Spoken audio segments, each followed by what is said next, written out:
Hello guys, welcome to our KHTV YouTube channel. We are informing you about earthquake updates after information in Japan.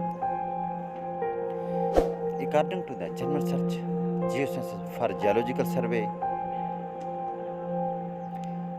the moderate magnitude 5.1 earthquake East China Sea, 114 km northwest of Ishigaki, Okinawa, Japan on Monday. August 22, 2022 occurred at 11 hours 53 minutes AM local time, and its depth was recorded at 157 km. Like, share, subscribe and press bell to our channel for more information. Thank you.